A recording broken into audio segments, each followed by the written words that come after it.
Welcome back to Unfiltered. Another week number 2. A lot of stuff to talk about. I just barely posted last week's show onto YouTube, shared it on the Facebook page. This is Thursday that we're taping this. So I spaced it for a couple days. I expect to get the show uploaded to YouTube Tuesdays, because Tuesday is when we air the new episodes here on Cheshire TV, and I don't want people on the internet to get a huge jump on the people who are watching here in Keene. So the new episode should be posted by Wednesday at the latest from now on, I promise. So I posted a little late this week. I already got one comment on the Facebook page, on the Unfiltered Facebook page, from Terry. He says he wants to corner the cow chip market. And knowing Terry and knowing that he's a politician, he'd be perfect at it because he's got the bull slinging down. Sorry, Terry, just joking. What am I going to start with? I've got same stuff as before. We've got some odd news to get to. I haven't really even scanned through the headlines yet, but we'll do that together.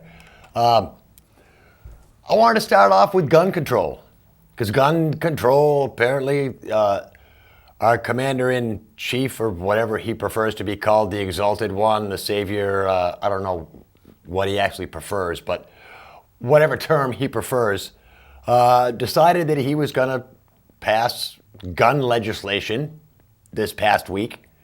So he made a big speech about all this stuff that he's going to do in order to make America safe again, and more gun laws. That's what it comes down to, is more gun laws.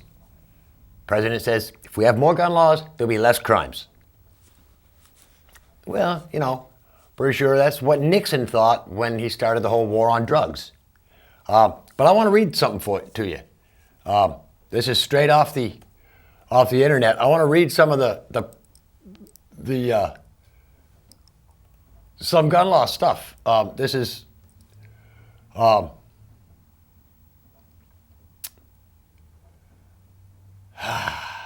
do I start though? Jeez, let's see. This is a bill that requires background checks to be conducted on individuals before a firearm may be purchased from a federally licensed dealer, manufacturer, or importer, unless an exception applies. If there are no additional state restrictions, a firearm may be transferred to an individual upon approval by the National Instant Crime Background Check System. It's apparently some system that's maintained by the FBI. In some states, proof of a previous background check can be used to bypass an NICS check. For example, a state-issued concealed carry permit usually includes a background check equivalent to the one required by the Act.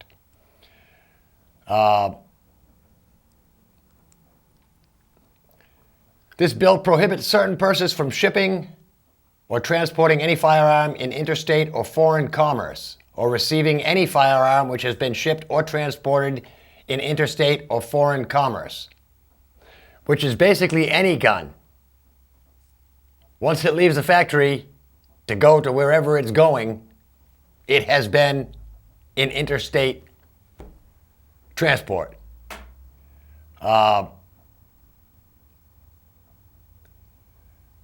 These prohibitions apply to any person who, number 1, has been convicted in any court of a crime punishable by imprisonment for a term exceeding 1 year. Generally, that is any felony charge.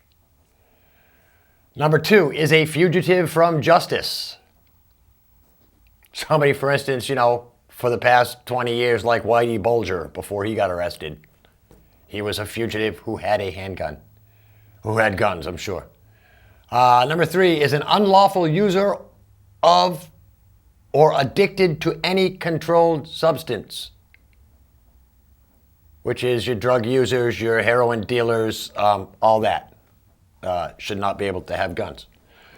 Has been adjudicated as a mental defective or committed to a mental institution. There's your mental clause right there. As to why, people with mental illnesses are getting guns. This law says that they can't have guns. Number 5, is an alien illegally or unlawfully in the United States? Okay, is an alien illegally or unlawfully in the United States? Number 6, has been discharged from the armed forces under dishonorable conditions. So according to this bill, if you've been dishonorably discharged from the military, you can't own a gun. Number 7, having been a citizen of the United States, has renounced U.S. citizenship.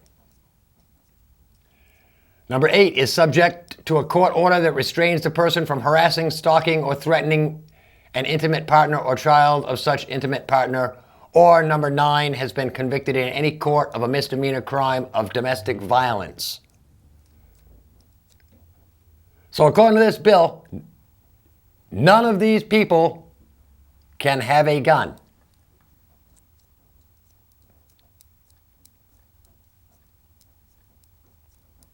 Also, unlawful for any person who is under indictment for a crime, punishable by imprisonment to a term exceeding 1 year. Again, a felony. That's tough stuff, right? That's not Obama. That bill right there is on the books right now. It's called the Brady Bill. Zip back up here so I can get my facts straight.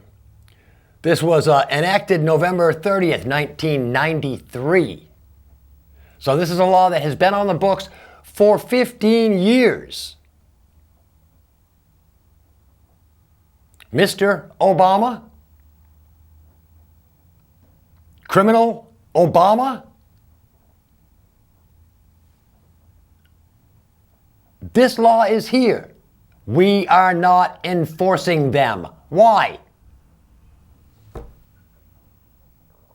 Why are we not enforcing laws that we already have on the books, yet you're pumping your lungs and filling our heads full of fearful stuff about laws that we need? We don't need your plagiarized laws, Mr. President. I'm sorry. And to all you Democrats, I'm sorry that the head of your Democratic Party is an idiot. Sorry for that.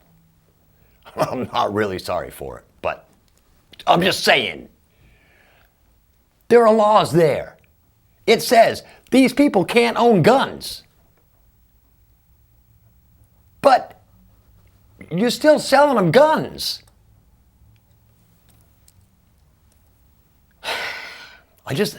Again, this is stuff that you at home should be sitting there thinking about and saying, it doesn't make any sense. And I'm only basically half educated because I was educated at Keene High School. And apparently the way that I was educated isn't right because it's all changed now. We're teaching our kids all completely different because apparently the way that we were educated is wrong. I was educated to look at things in real life in real time and see what's going on and see the sense in things. People these days are just taught to, I don't know what they're taught. And I can't figure out any of the math that they're taught. So that covers the whole gun control thing. Other than, it dawned on me.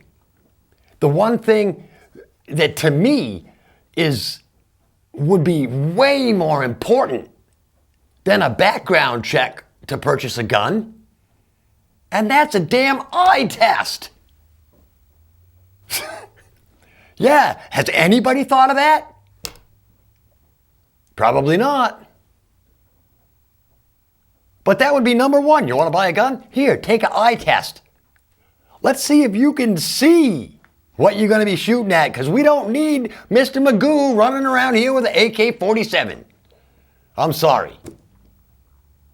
And that's another thing that really burns me. It's all these people that they talk about assault weapons, assault weapons. Well, there aren't very many actual assault weapons on the market. An assault weapon, to me, would be classified as a weapon that is either fully automatic fire or is selectable automatic fire. And when people you hear on the radio and the TV and all these the news media sources that refer to automatic weapons, they're not talking about automatic weapons where you pull the trigger and bullets just keep flying out. They're talking about semi-automatic weapons, which is your basic anything with a magazine that goes inside it, that you pull the trigger, and as fast as you can pull the trigger, that's as fast as the bullets come out. Which is, I mean, I don't know what the record is for pulling the trigger. I was happy to see, though, that, not to get sidetracked, but through the holiday season, they had the clapper ad on with that Ken guy who can, the world's fastest clapper. He can clap like 700 times in a minute. But that just sidetracks me. But no, those are semi-automatic weapons. Just to clear that up. So when they talk about getting rid of automatic weapons, that's what they're referring to. They're referring to your hunting rifle that's sitting in the closet that you can load 7 shells into, put it in, bang, bang, bang, bang, bang, bang, bang, shoot a deer 7 times so you can tenderize and grind your meat right there while you're killing it. I guess, I don't know. All right. Okay, so that was the Brady Bill. I just happened to think of that last week and go, you know something, this whole speech that Obama made about all these gun laws that we need to force people to get background checks, I was like, wait a minute. Yeah, that was introduced in 1981. And it took 12 years going through the process to become a bill. Because James Brady was shot in the assassination attempt of President Reagan in 1981. 81, yeah, I think it was 81. 80 or 81. I was in the service, so my mind was a little warped back then. Yeah.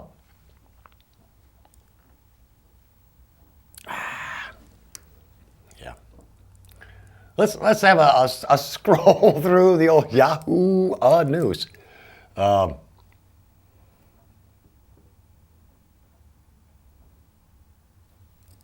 It's a good one, because this is. I've got some clips that I'd like to show on the air, but I'm afraid because I upload them to YouTube that they would get flagged for copyrighted material, and YouTube would screw up my stuff. Although I guess I could do the clip for just the TV people and cut that out of the YouTube load. Maybe I'll do that at the end of the show. But like I said, it's something that, I don't want this show to be edited, so I will just, slip in the clip where it needs to go, and that's it. The headline is, Monkey Cannot Own Copyright to Selfie. Apparently a monkey shot a selfie. That's according to a U.S. judge. A rare-crested macaque, M-A-C-A-Q-E, I think it's macaque, something like that, that took a now internationally famous selfie. I haven't seen it, so it can't be that internationally famous. Apparently, the monkey took a internationally famous selfie, and he cannot own the copyright to the photograph because he is not a human. That's what a judge ruled in a suit brought by animal rights group PETA on behalf of the monkey. I would think PETA would be on the other side, arguing against the exploitation of the monkey, whose picture is now going viral and he's being exploited all over the place. But apparently selfies are not unethical treatment. PETA brought the case in September on behalf of the 7-year-old monkey against British photographer David Slater, who self-published the photo in a wildlife book. The monkey, who resides on a reserve in Indonesia, took the image and several others in 2011 using a camera left unattended by the photographer.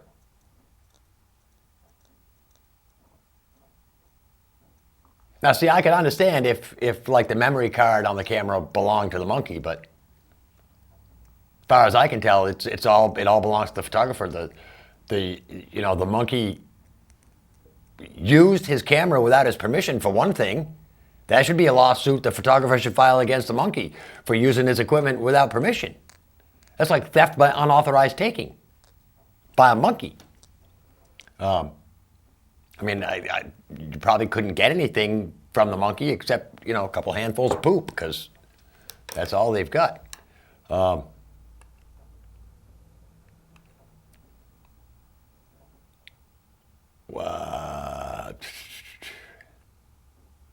PETA argued the monkey should be declared owner of the photos and receive damages for copyright infringement. That would be used for habitat preservation. Yeah. While the U.S. Congress and the President have the power to extend legal protections to animals as well as humans, there is no indication that they did so in the Copyright Act. Well, there you go, Mr. Obama. There's your next big campaign right there. An executive order to get the monkey his damn copyright. Yeah, because that's about as high on the list of America's worries as gun control is at this point. Anyway.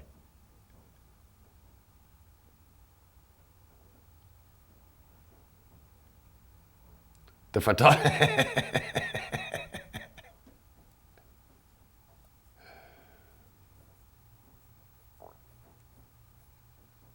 In court papers, the photographer said, "Monkey see, monkey sue is not good law." And the photographer's the photographer's lawyer, said that even if PETA can now amend its lawsuit, the judge will likely rule in the client's favor.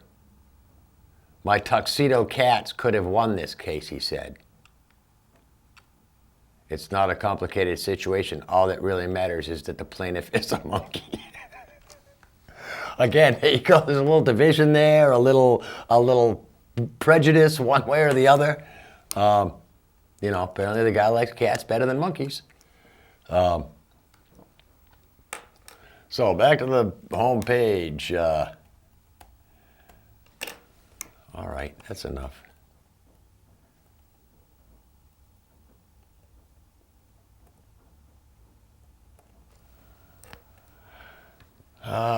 Just some random headlines.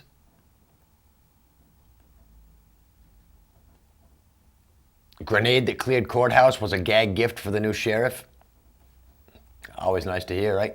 We need more gun laws. Let's have some gag gift laws. Cockeysville, Maryland, school bus stuck in a sinkhole, but the students are okay.